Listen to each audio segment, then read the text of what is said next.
I've spent years studying Genesis chapter 1 and 2, but with as much as I've been able to see within those two chapters, I felt like there was something that Yah wanted me to know. And last week I was talking to my friend Eric about Genesis chapter 1 and 2. And that night I went to bed with my mind just spinning, going over everything I had read. I fell asleep and I woke up at 1:30 a.m. and I couldn't go back to sleep. And finally I got out of bed and started reading Genesis 1 and 2 again. And Yah revealed what I'm about to share with you. Most people think Genesis 2 is just a zoomed in closer look and explanation of Genesis chapter 1. But I started to just really realize something. Yah's name is only in the beginning of Genesis chapter 2. Genesis chapter 1 just refers to the Creator as Elohim, but then it changes to Yah Elohim. So why? Genesis doesn't explain it. It simply changes the name. Then I noticed something else. The focus changes. Look at Genesis 1. Genesis chapter 1 verses 26 through 28. Then Elohim said, "Let us make Adam in our image, according to our likeness. Let them rule over the fish of the sea, over the birds of the heavens, over the livestock, over all the earth, and over every creeping thing that creeps upon the earth." So Elohim created Adam in his own image. In the image of Elohim, he created him. Male and female, he created them. Then Elohim blessed them, and Elohim said to them, "Be fruitful and multiply. Fill the earth and subdue it. Rule over the fish of the sea, over the birds of the heavens, and over every living thing that moves upon the earth." So the Hebrew word there for man is Adam. That word can mean man, but it can mean mankind or humanity. And notice the context. Genesis immediately says, male and female, he created them. Then he blessed them, and then he gave them their commission. Be fruitful, multiply, fill the earth, subdue it, rule over every living creature. Then Elohim tells them what they may eat. Genesis 1 verse 29. Then Elohim said, "Behold, I have given you every seed-bearing plant upon the face of all the earth, and every tree whose fruit contains seed. They shall be yours for food." So did you catch it? Every seed-bearing plant and every fruit tree with seeds given to them for food. There's no forbidden tree, and there's no command saying, "Do not eat." So then in Genesis 2, everything changes. Genesis 1 said Elohim created, but Genesis 2 says, Yah Elohim formed. Genesis 2 verse 7. Then Yah Elohim formed the man from the dust of the ground, breathed into his nostrils the breath of life, and the man became a living being. The Hebrew word here changed too. Genesis 1 says Elohim created. The Hebrew word is bara. But Genesis 2 says Yah Elohim formed. The Hebrew word is yatsar, like a potter forming clay. And notice something else. Genesis no longer speaks about them. Now it says the man. In Hebrew, ha-adam, the man. Yah Elohim formed the man. Yah Elohim took the man. Yah Elohim placed the man. And Yah Elohim commanded the man. The focus has narrowed. Genesis 1 speaks about humanity, male and female together. Genesis 2 focuses on one man. Then notice the command. It isn't the same. Genesis 2 verses 15 through 17. Then Yah Elohim took the man and placed him into the Garden of Eden to serve it and to guard it. And Yah Elohim commanded the man, saying, "You may freely eat from every tree of the garden, but from the tree of the knowledge of good and evil you shall not eat. For in the day that you eat from it, you shall surely die."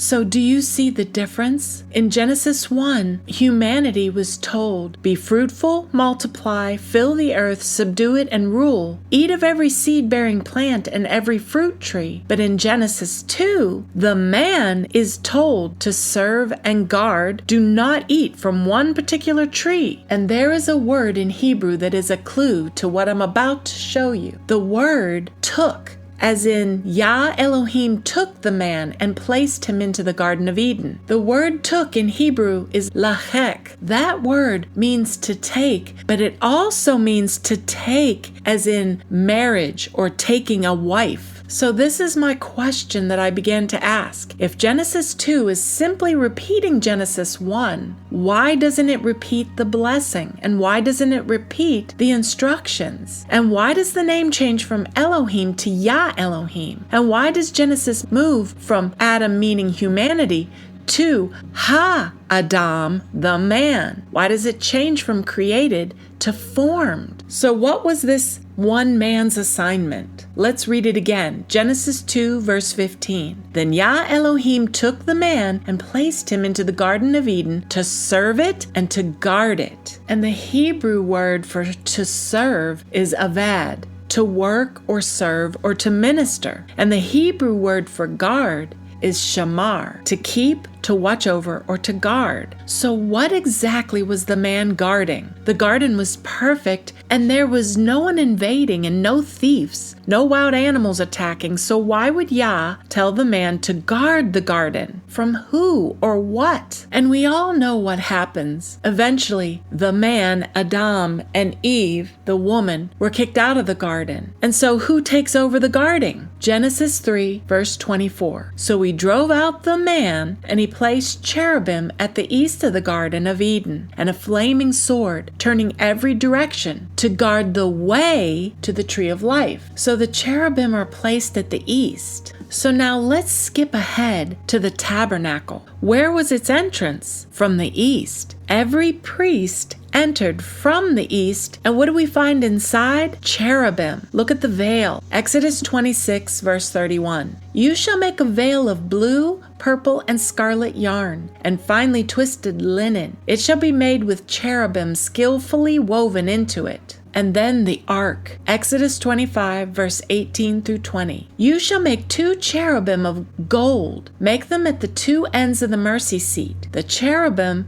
shall spread out their wings above, overshadowing the mercy seat with their wings. So the entrance to Eden is guarded by cherubim, and the entrance into Yah's holy place surrounded by cherubim. So Genesis is starting to sound very familiar. Then remember the man's assignment to serve and guard. Those 2 Hebrew words appear together again, this time with Levites. Numbers 3 verses 7 through 8. They shall keep guard over him and over the whole congregation before the tent of meeting as they minister at the tabernacle. They shall guard all the furnishings of the tent of meeting and keep guard over the people of Israel as they minister at the tabernacle. Again, serve and guard, the same 2 Hebrew words. The same assignment. Then another passage, Numbers 8 verses 25 through 26. From the age of 50 years they shall retire from the duty of the service and serve no more. They may minister with their brothers in the tent of meeting to keep guard, but they themselves shall perform no service. Again, serve and guard. The exact same thing as in Genesis. Then I thought about something else. Who walked in the garden? Genesis 3 verse 8. And they heard the sound of Yah Elohim walking in the garden in the cool of the day. And later, Yah says something that sounds remarkably similar. Leviticus 26 verses 11 through 12. I will set my dwelling among you. I will walk among you and be your Elohim, and you shall be my people. So to compare, Yah walked in the garden and he walked among Israel. The garden had an east entrance. The tabernacle had an east entrance. The garden was guarded by cherubim. The tabernacle was filled with cherubim. The man was told to serve and guard. The Levites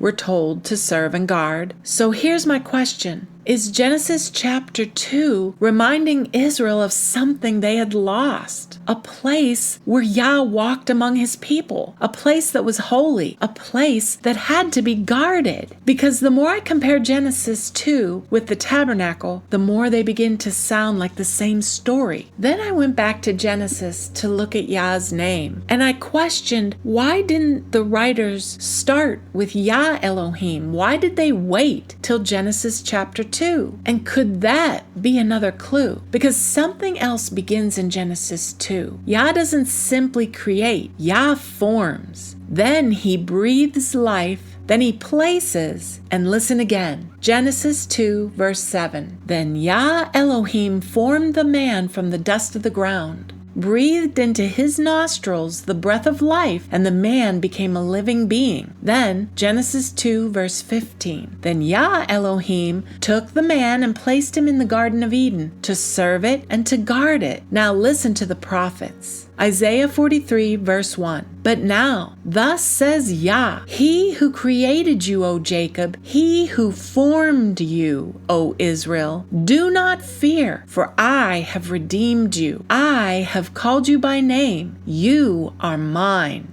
The same Yah who formed the man says, I formed Israel. And again, Isaiah 44, verse 21. Remember these things, O Jacob and Israel, for you are my servant. I formed you. You are my servant, O Israel. You will not be forgotten by me. Then comes one of the most incredible images in the scripture, the valley of dry bones. Ezekiel 37, verses 5 through 6. Thus says Adonai Yah to these bones, Behold, I will cause breath to enter you, and you shall live. I will put sinews upon you, bring flesh upon you, cover you with skin, and put breath in you, and you shall live. Then you shall know that I am Yah. So look what Yah does. He rebuilds them, but they still are not alive.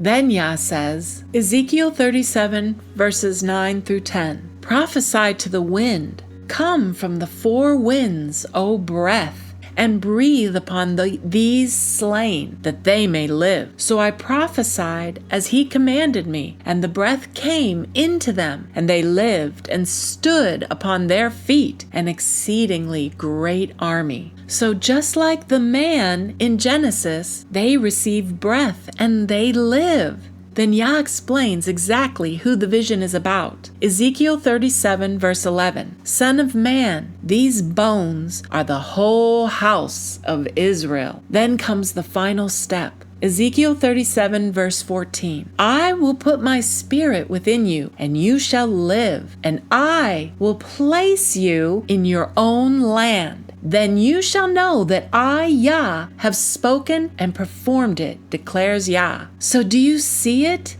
Genesis 2, Yah forms, Yah gives breath, Yah places. And Ezekiel 37, Yah forms, Yah gives breath, and Yah places. Then I remembered what Yah called Israel to become. Exodus 19, verses 5 through 6. Now therefore, if you will indeed obey my voice and keep my covenant, then you shall be my treasured possession among all peoples, for all the earth is mine. And you shall be to me a kingdom of priests and a holy nation. The man's assignment in the garden was to serve and to guard. And later, those same Hebrew words describe the work of the Levites around Yah's dwelling. And then Yah calls all Israel a kingdom of priests. So what I'm seeing is not that Genesis 2 is repeating Genesis 1. It's that Yah is very quietly introducing his covenant with his covenant people, a people he would form, a people he would bring to life with his breath, a people he would place in his land and marry, a people who would serve before him, and a people